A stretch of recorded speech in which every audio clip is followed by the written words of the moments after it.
Marcus stepped out of his small hut just as the sun was turning red over Masai Mara. The sun had just risen above the horizon of Africa. He thought it was just another day. 10 years of living in this desert had taught him that every day was different.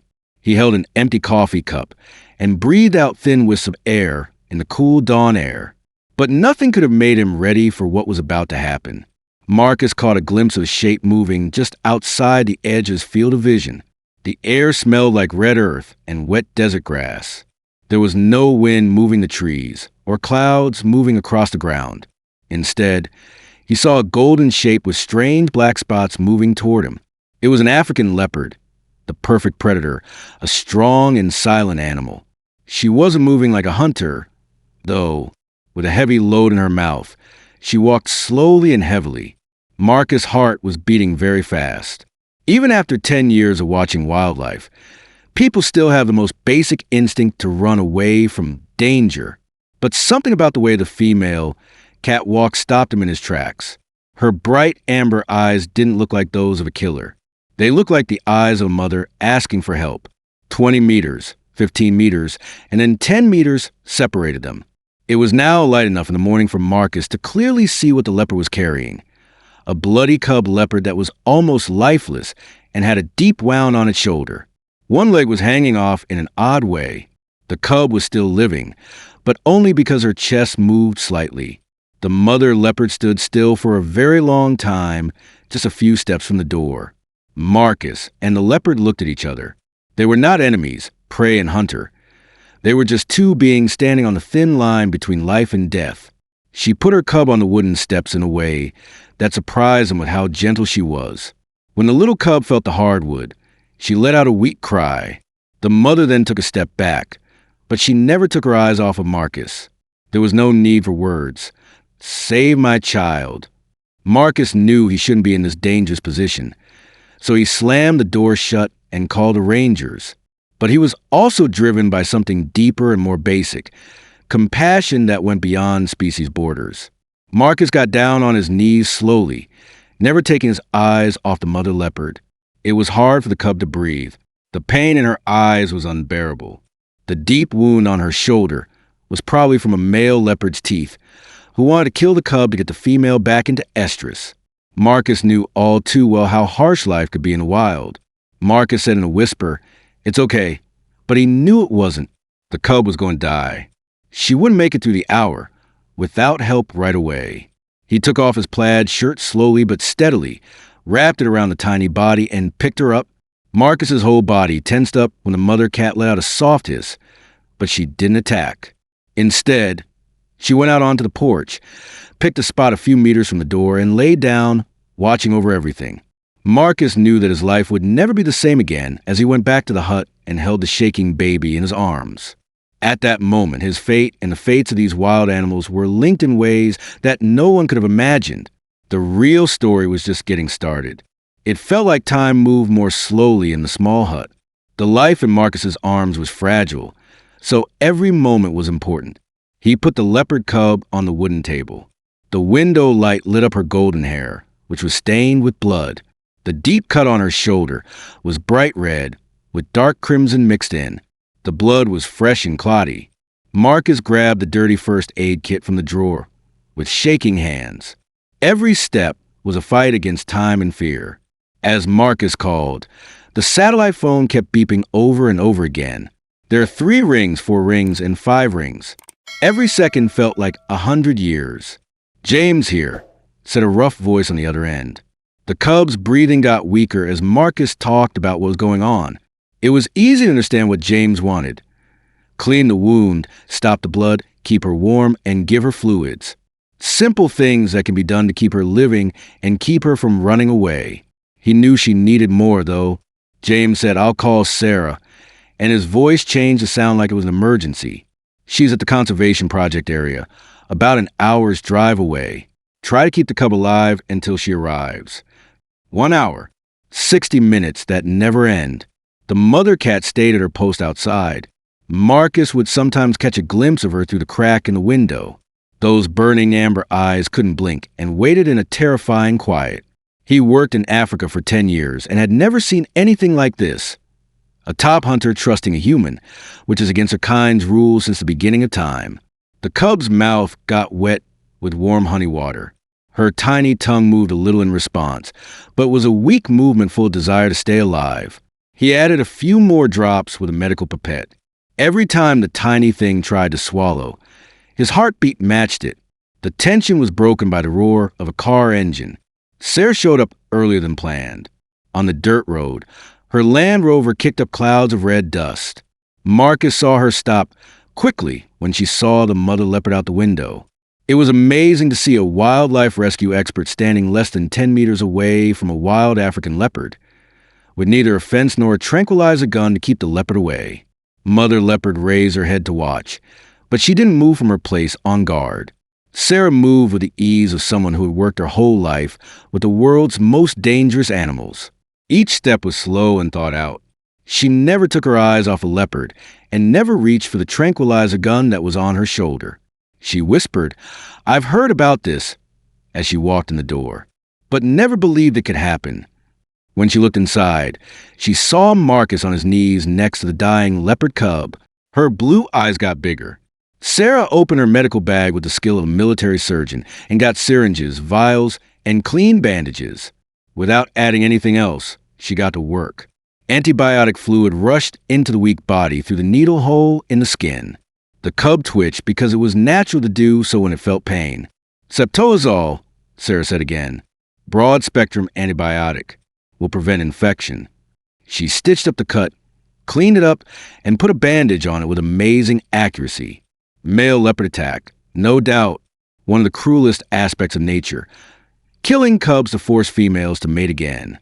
Marcus looked out the window at the mother cat, who was still watching over her cubs. "She knows we're trying to save her cub," Sarah said with a small nod. She didn't stop working.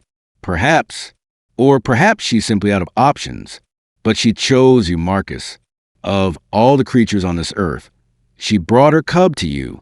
As the sun went down, it turned the sky over Masai Mara red. The room was filled with a bright orange sunset that cast long shadows on the two people and the small animal that were fighting for their lives. Sarah had done all that she could, so they had to wait. "We'll decide tonight," she said as she put the medical gear away. "If she survives the night, she might have a chance." Marcus looked at the cub, which was so little in the warm nest he had made for it. She kept breathing quickly and shallowly, but it became more regular. The tiny amber eyes flickered open every once in a while, staring hazily into a strange world. As Sarah drove away, the grassland turned dark. Marcus lit the oil lamp. The warm yellow light made a small haven in the middle of the African night. The mother leopard was still there, and the lamplight made her eyes shine like two gems in the dark. The long night went by with the cub's weak breaths and the steady chirping of bugs outside. Marcus didn't sleep because he kept feeling the small figure to feel the warmth and make sure the heart was still beating. Every hour felt like 100 years. Marcus thought the cub might be dying every time she moved or made a weak sound. The cub was still living when the first light of dawn came through the window. Not only living, but also better. Her eyes became more open, and she responded when Marcus stroked her head softly. He felt warm all over, but it wasn't from victory. It was all how strong this tiny creature's will to live was. The mother leopard stood up outside, tense and alert, as if she could feel the change. Marcus opened the door slowly so as not to wake up the cub. They looked at each other again. The human and the leopard were two very different beings who were linked by something deeper than instinct and logic. "She's still alive," Marcus said, his voice rough from being upset and not getting enough sleep. "And I think she's going to make it." In the early morning light in Africa, the mother lion stood still and stared at him. Then she slowly closed her eyes and opened them again, as if to say, "Thank you," without words. Marcus would never forget that moment. Marcus knew they had made it through the longest night, but the fight for life wasn't over. He saw the bright Kenyan sky and knew that was just the start. It felt like a dream that 3 days had gone by. 3 days of getting antibiotic shots, honey water drop by drop, and restless nights next to the burning oil lamp. After 3 days of guard duty, the mother leopard never left the porch. She would sometimes disappear into the darkness and come back with small animals. showing that she had been hunting quickly between shifts. Marcus's world shrunk to the space between his bed and the table, where the leopard cub was sitting for 3 days.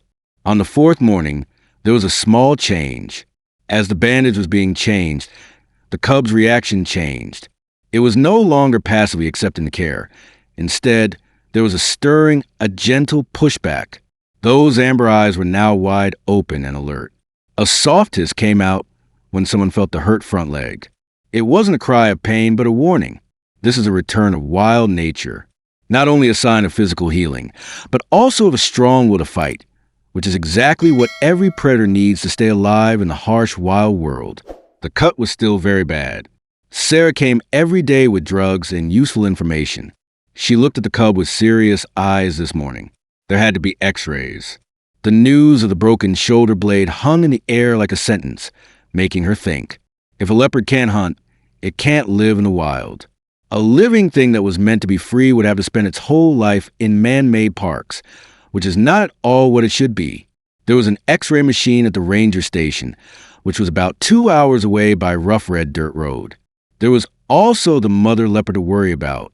How do you tell a wild animal that her cub needs to be taken away? That this was the best chance to save her? As if she could sense those thoughts, the mother leopard got up from her guard spot and watched everything to the window. Sunlight shining through made bright spots on her golden hair that brought out the perfect black spots. Over millions of years, her camouflage armor has changed to make her the perfect predator.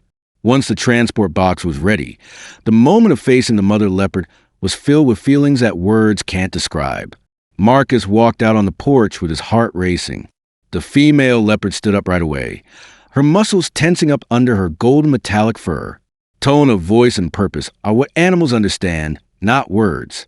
At that moment, it felt like they were on the edge of something bigger than humans could understand, a conversation between species, a link that went beyond words. The mother leopard's amber eyes never turned away, as if they were weighing every move. The mother leopard stayed standing when the metal transport box showed up. She looked stressed but not angry.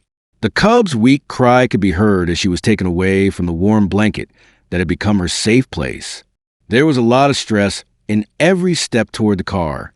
The mother leopard moved along, and there were never more than 3 meters between her and the people. As soon as the box was put in the back of the car, the mother leopard stopped, her ears perked up and her head held high. She was very alert in every way. There was no way to make a promise across a line between species. There was only faith, which is fragile and valuable. The trip to the ranger station was terrible, with lots of red dust and sharp turns. Every time the car shook, I worried about the cub's wounds. In 20 years of working in Africa, I had never seen anything so amazing, a mother leopard giving people her only child. There was a serious vibe at the clinic, with cold, professional handshakes, emotionless x-ray machines, and the steady beeping of tracking equipment in the waiting room. Every minute felt like an hour. Broken shoulder, but it can be fixed with a small pin. It will take a long time to heal, but there is hope for full healing. It was 2 hours of surgery during which I couldn't eat, sit still, or think about anything but the tiny animal on the operating table and the mother leopard waiting at home. When everything was over, the cub was still asleep from the anesthesia and lying in a recovery box with a small brace on its hurt front leg. The center had to keep an eye on them for one night. Going back home by herself, she felt strangely empty because she didn't know if the mother leopard would still be there. While we were on our way back, the African sunset turned the sky a beautiful shade of red. How did the mother leopard know where to look for him? In a neighborhood full of homes. Why is this hut the only one? She may have been watching people for a long time, learning how to judge their character the way predators judge their food. Or maybe she was just desperate, a mother taking one last chance to save her only child. When they got home, the desert was completely dark. There was no sign of the mother leopard on the porch, which was empty. There was no answer to the soft call, and there was no shape moving through the darkness. During that whole night, sitting by the window with the African sky full of stars, there was no return. There was no sign of the mother lion. The next morning, it was hard to start the trip back to the center. The cub was awake, his eyes were brighter, and he was reacting more strongly to people being around. The medical team didn't sleep that night to make sure there would be no fever after surgery. With great care, they carefully put the cub into the transport box, and she happily took a small amount of ground meat from a needle, hope for a full return. Thoughts of the mother leopard kept coming to mind on the way home. Had she had enough and gone to find her cub? Or had she given up and gone back to living alone as a wild hunter now that her child was dead? As soon as the car pulled into the yard, it was clear that the mother leopard wasn't there. A strange, empty feeling came over me. But as I opened the box inside the house and put the cub on the familiar blanket, I slowly came to a greater understanding. The mother cat hadn't left her cub behind. She trusted him with her child, which was a very brave thing to do. She may have known instinctively that the cub could never go back to being wild after being hurt so badly. She may have known that the only way for a child to stay alive was to stay with the person who didn't run away when she begged for help. The days that followed went by in a different pattern. Working from home was done on the kitchen table next to the laptop, while the cub slowly explored the hut from her warm blanket. Every day, he talked on the phone with Sarah and James, changed a bandage, and ate tiny pieces of meat. The door was left open every night. Even though they knew the mother leopard would not come back, they didn't have false hope. They respected the choice of a creature who had put her trust in people. The cub learned to stand on all four legs by the second week. The first steps, which were shaky and unsure, showed that the person really wanted to live. When she saw a bird through the window, her urge to hunt woke her up and made the first small roar. People in the area heard that the man was taking care of a leopard cub. At first, they were suspicious and interested and finally respectful. In the towns, people started telling stories around campfires about the mother leopard who gave her cub to a person. There were also wildlife experts there with cameras and scientific questions, but no theory could fully explain what had happened. They said this was not how leopards usually act. This was something different, a shocking break from the rules of wild nature. The third month went by, and the cub, whose name in Swahili means brave, had grown into a strong and beautiful animal. The cut was fully healed, but there was a small scar, and she walked a little funny when she ran. But that didn't make her less strong. She had gone from being a weak patient to a lively, full of questions person in the hut. Today was the day to make a tough choice. Jabari had to leave the hut after a while. She needed room to move around, and a place that was better for her. Sarah and James had found a private area where Jabari could grow up in a setting that was kind of wild, but not quite wild. The morning of the goodbye was sad. The backup car was parked in front of the door, ready for its important passenger. Now that Jabari could see signs of change, she paced around the room restlessly, her amber eyes shining with awareness.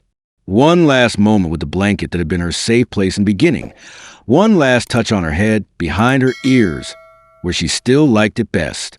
This link, which was made in the moments between life and death, couldn't be put into words. A golden black shade moved just out of sight as Jabari was led to the car.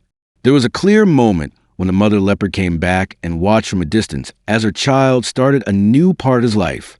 Other people didn't see her. Everyone else didn't hear the soft whisper of the savannah wind, carrying the smell of a wild animal. For Marcus, though, it was a last confirmation, a thank you that didn't need to be said.